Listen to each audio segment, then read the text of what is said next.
माफी मांगना चाहता है, आप कहें तो उसे बुला लेते हैं हम। किस किस बात की माफी मांगेगा वो? से भरोसा कर लिया था। जब अपने तुख्ते और एतबार के काबिल न रहे तो गैरों पे एतबार करना इंसान की मजबूरी हो जाती है। आपने शानी पे ऐसे कैसे? अपनी बेटी अनमोल को लेने आए। मेरी बेटी अब उस घर में नहीं जाएगी। हेलो गाइस, जैसा कि आप लोगों को पता है कि अनमोल ने शानी का घर छोड़ दिया है। वो अपने घर आकर अपने वालिद को शानी की सारी हकीकत बताती है कि शानी ने ही उसे उस रात किडनैप किया था। उसने उसे पूरी दुनिया के सामने रुस्वा किया। अनमोल का वालिद जब ये सब सुनता है तो वो बोलता है, मैंने तो समझा था कि मुझे शानी के रूप में बेटा मिल गया है, लेकिन मुझे क्या पता था कि वो इंसान के रूप में हैवान है। दूसरी तरफ शानी और उसके घर वाले रो रहे होते हैं।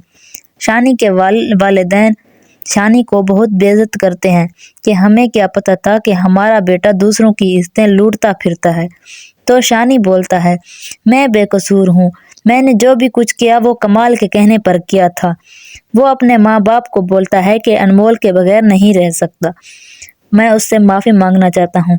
मुझे पता है कि मेरा जुर्म माफ़ी के काबिल नहीं, लेकिन मैं अनमोल से माफ़ी मांगना चाहता हूँ।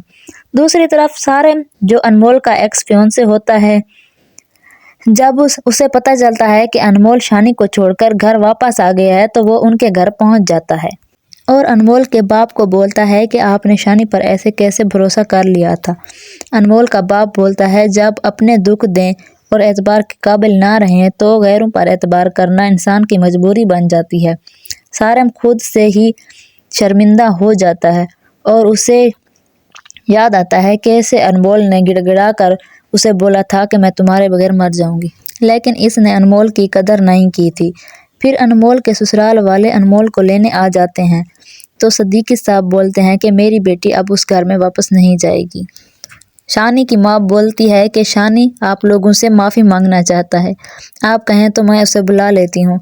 तो अनमोल बोलती है कि किस किस बात की माफ़ी मांगेगा वो एक घटिया इंसान है, मैं उसको माफ़ नहीं करूँगी, उसने मेरी सारी ज़िंदगी ख़राब कर दी।